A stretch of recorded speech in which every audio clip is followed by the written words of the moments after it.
Olá pessoal, tudo bem? Nós vamos falar hoje um pouquinho sobre grupos de simetria. Na aula passada a gente viu a definição de grupos e algumas propriedades, e nós temos alguns exemplos aqui que são chamados grupos de simetrias de figuras, figuras planas e figuras no espaço. Então, vamos começar pensando num quadrado em que eu vou chamar de A esse vértice que está aqui, do canto superior esquerdo, e orientar os outros vértices B, C e D no sentido horário. Ok? Então está aí o nosso quadradinho desenhado. Eu vou chamar de sigma o que eu chamo de uma rotação de 90 graus. Você tem a sua figura, você vai rodar ela de 90 graus, no sentido horário, para ficar mais fácil. Poderia rodar para o sentido anti-horário, mas vou rodar no sentido horário de 90 graus. E de tal, uma reflexão. A reflexão seria espelhar, Você tem um ponto aqui perto de uma reta, você olha o seu ponto simétrico do lado de cá. Espelhar, fazer uma troca entre esses dois pontos. O que você poderia pensar que fosse, se você tivesse dimensão 3, estivesse fazendo uma rotação de um ângulo de 180 graus. Tá bom? Eu vou fazer essa reflexão em torno de uma reta que vai passar por esse vértice e por esse vértice aqui embaixo. Tá? Tem que escolher uma reta para fazer a reflexão. Então, refletir através dessa reta. Isso vai me dar dois movimentos no plano. O quadrado é uma figura plana, que são os seguintes, olha. Pega o quadrado original, você aplica uma rotação nele de 90 graus, o vértice A vai na posição do B, o B desce para a posição do C, o C vem aqui para a posição do D e o D sobe na posição do A. E eu posso, de novo, aplicar a mesma rotação. Então eu estou fazendo o quê? Estou girando, Vou pensar, estou rodando o meu quadrado aqui, olha. Bem? Então eu rodei ele aqui, rodo de novo o A que estava aqui agora, veio aqui para baixo, B, C, D, rodo de novo o A, então vai vir aqui na posição do B que está aqui, que era inicialmente a posição D, E se eu rodar mais uma vez, eu volto de novo no quadrado original. Quer dizer, eu consigo fazer uma, duas, três operações dessa. Na quarta operação, eu já retorno à posição original. E a reflexão, olha, se eu vou refletir por essa reta aqui, na verdade eu vou só trocar o vértice D e o vértice B de posição, olha. O D vai no lugar do B e o B vem no lugar do D. Ok? Olha lá. Se eu aplicar de novo a mesma reflexão por essa reta, eu volto já na posição original. Tá? Então a gente vai denotar isso daqui por uma expressão. Quer dizer, é uma coisa que eu estou fazendo no desenho, mas a gente consegue fazer uma notação matemática para isso. Ou seja, vamos algebrizar esse movimento que eu estou fazendo no plano com esse quadrado. Eu vou chamar de rotação, a rotação sigma, ela pega um quadrado de vértices ABCD, e o que ela faz? Ela vai pegar o último vértice que eu tenho, trazer na posição do primeiro, e empurrar o resto para frente, Olha. Então ela vai pegar o D, traz aqui na primeira posição, e empurra o ABC, que é a posição como ficou esse quadrado. Quer dizer, eu estou olhando, sempre estou lendo assim, esse é o primeiro, segundo, terceiro e quarto. Só que o que chamava de A antes passou a ser chamado de D. Então a ordem ficou aqui, olha, D, A, B, C. E a reflexão tal, ela pega o quadrado que tem vértices ABC, ela vai manter o A e o C, que é onde passa o eixo de simetria, onde eu estou fazendo reflexão, fixados, mas ela troca o B e o C de lugar. Ela faz uma troca aqui dos dois. Então fica ADCB. Tá? Desse modo, a gente pode descrever alguns movimentos que eu tenho do quadrado algebricamente. Vamos ver aqui, por exemplo. O que seria o sigma 2? Aplicar a segunda rotação. Nós vimos o quadrado lá desenhado, Isso seria o sigma calculado no sigma. Ou seja, eu rodo o quadrado original e depois eu rodo de novo. Quando eu rodo o quadrado original ABCD, o D vem parar como primeiro vértice, empurra os outros três, então fica DABC. Agora roda de novo. Então o C agora vai vir aqui na primeira posição e você empurra as outras letras, CDAB. Então o sigma 2 do quadrado ABC, CDAB. O sigma 3, nós vimos lá também desenhado, ele é rodar o que eu já rodei duas vezes, o sigma 2. O sigma 2 é duas rotações, Quando eu rodei duas vezes, eu obtive quem? Olha lá, CDAB. Roda mais uma vez, traz o B para frente e empurra lá, BC, DA, tá bom? O sigma 4, eu vou rodar de novo esse quadrado que eu tenho aqui já com 3 rotações. Então, quando eu rodo o BC, DA, eu vou trazer o A para frente, olha, ele vai voltar na posição original. Tal 2 é a reflexão, você vai refletir o que já foi refletido. Então você reflete, vai para lá, trocou o D e o C, reflete de novo, volta na posição original, como a gente viu lá no desenho. Bom, agora a gente pode misturar essas duas, né? Misturar a rotação com a reflexão. Então, por exemplo, o que seria sigma tal? Eu faço primeiro uma reflexão e depois eu rodo. Então eu vou trocar o B e o D de lugar e agora eu vou rodar, vou trazer o B para cá e empurro o resto para frente. Vai dar o BADC. Veja que nenhuma dessas aqui ficou igual a BADC. Ó. É um movimento novo, diferente do anterior. Será que refletir e rodar é igual a eu rodar e refletir? Ou seja, será que essa operação que eu estou criando ela é comutativa? Então vamos calcular o tal sigma. Então primeiro eu vou rodar, ó, rodando ABCD, dá o DABC, e agora eu vou refletir. Troco o A com C agora. Ó. Não deram iguais, olha. Deram diferentes. Então, isso aqui é uma operação que não vai ter a propriedade de ser comutativa. A gente já consegue ver aqui, ó, entre esses dois elementos. Bom, e eu tenho outros elementos que eu posso calcular. Ó. O sigma 2, tal, eu faço uma reflexão e depois eu rodo 2 vezes. Isso vai ser igual a rodar 2 vezes primeira e depois refletir. É só fazer a conta e você percebe isso. O sigma 3 tal, eu reflito e depois eu rodo 3 vezes. Isso é a mesma coisa que quer dizer, isso não é nada, desculpa. Isso é uma relação nova, uma posição que ainda não apareceu, olha. DCBA, quer dizer, na verdade, ela é igual ao tal, o tal sigma, tá certo? O tal sigma 3, que é o contrário daquele, né? Eu vou fazer 3 rotações e depois eu reflito. Vai dar BADC, que é o sigma tal. Então eu tenho uma relação aqui envolvendo também aqui, olha. O tal sigma 3, ele é igual a sigma tal. Então isso vai me dando informações de quais elementos eu produzo, quais movimentos novos eu estou produzindo e quais eu já estou reproduzindo, reproduzido por outros. Então eu tenho algumas relações e isso tudo eu gostaria que fosse um grupo. E eu queria saber quantos elementos eu tenho nesse grupo, ou seja, qual é o número possível de movimentos que eu consigo fazer usando uma reflexão e uma rotação de um quadrado no espaço, no plano, aliás, tá ok? Então vamos denotar por E o não movimento, ou seja, a identidade. O E calculado no quadrado ABCD dá o próprio ABCD, não faz nada, ele não roda nem reflete, tá? Como nós vimos, olha, o sigma 4, rodar 4 vezes volta ao original, dá o E, e 2 reflexões seguidas também dá o E, dá o não movimento, equivale ao não movimento. Então nós vamos ter um conjunto agora que vai ter esses elementos aqui, são 8 elementos, olha. O E, o sigma, sigma 2, sigma 3, o tal, o sigma tal, o sigma 2 tal e o sigma 3 tal, que são elementos que não batiam com nenhum anterior. Com a operação de composição, de rotação, que você compõe com a reflexão, ou seja, a composição dos movimentos que você tem, é denominado o grupo de simetrias ou o grupo diedral do quadrado.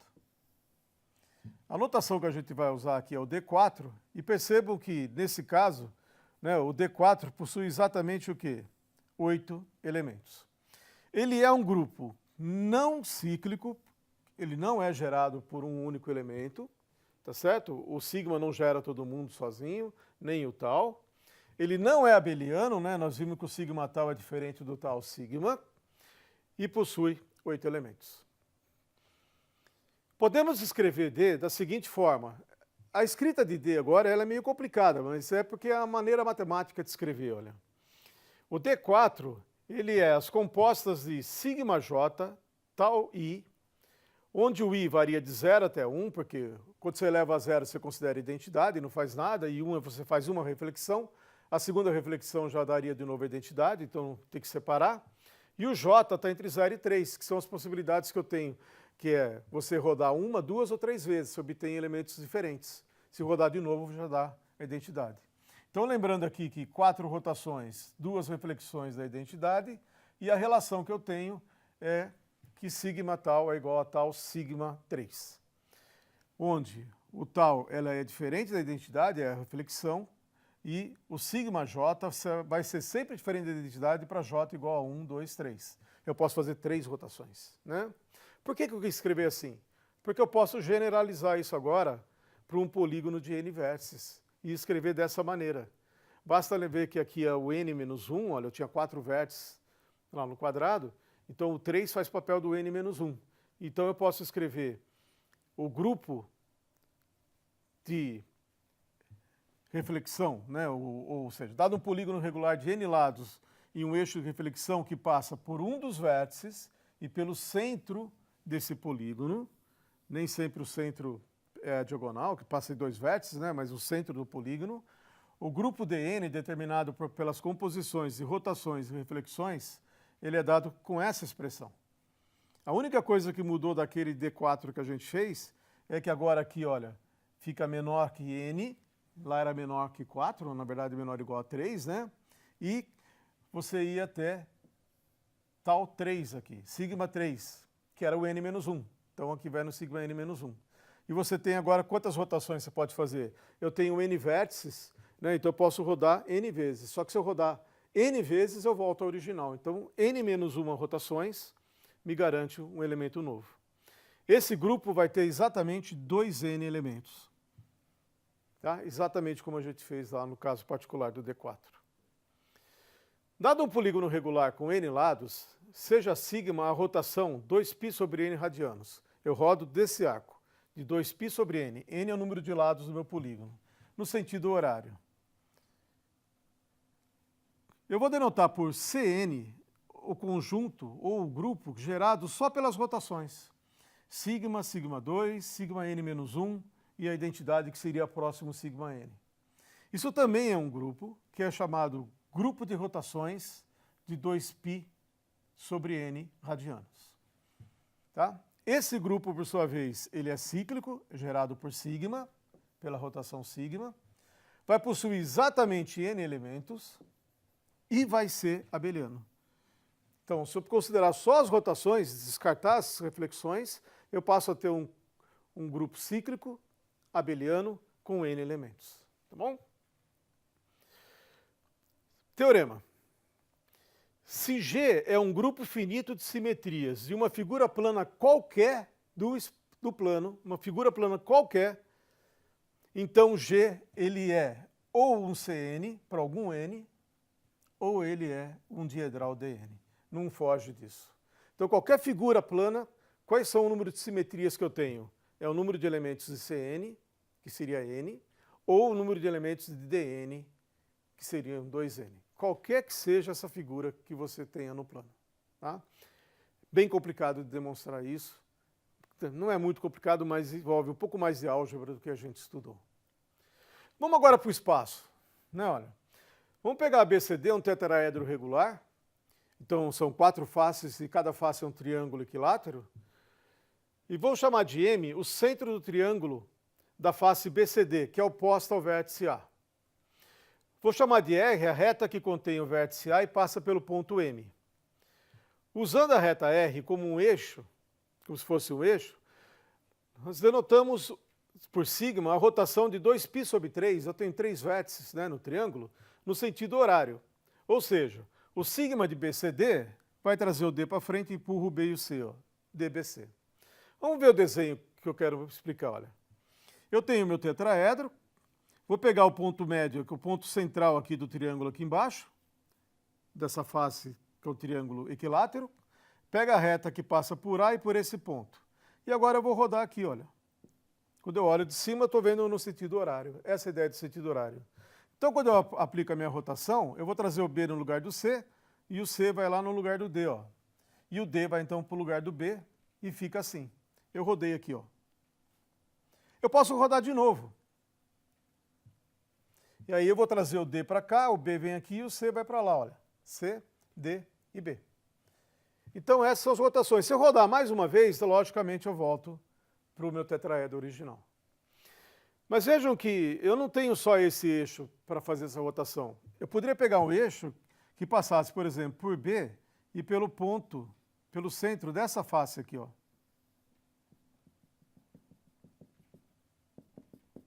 E repetir esse procedimento. Posso pegar um que passa por C e pelo centro daquela face lá, ó. E assim por diante. Então, olha,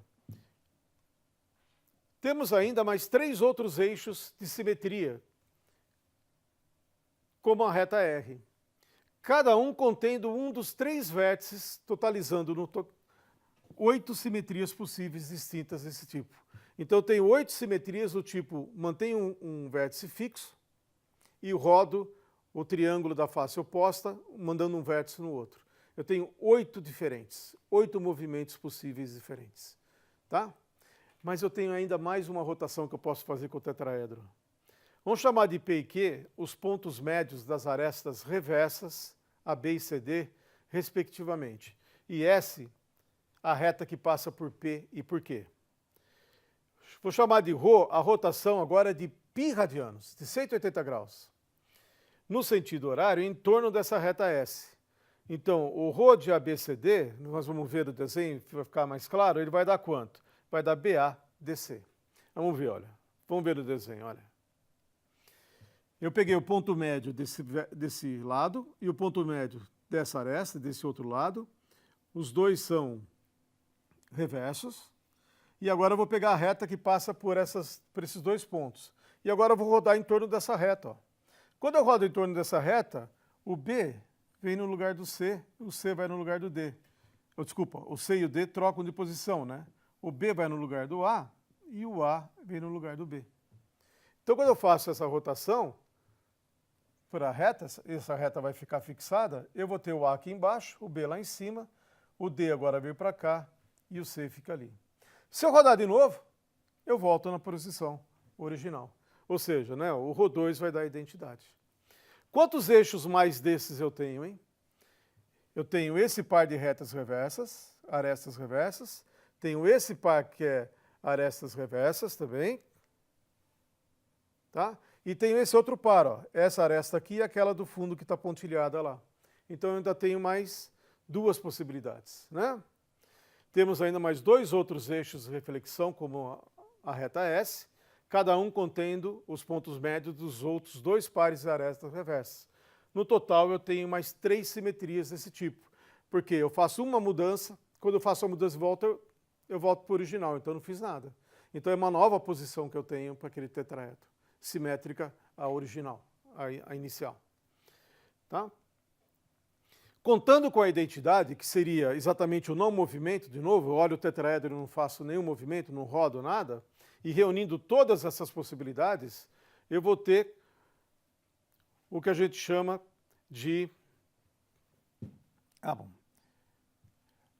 Reunindo todas as possíveis simetrias rotacionais, que a gente chama, né, rodando, de um tetraedro, com a operação de composição, né, compondo uma com a outra, uma em sequência da outra, nós temos um grupo com 12 elementos, né, 8 daquele tipo primeiro que eu fiz, passando por um vértice e o lado e o centro da face oposta, mais 3 que pegam os pontos médios das arestas reversas, mais a identidade que deixa fixo.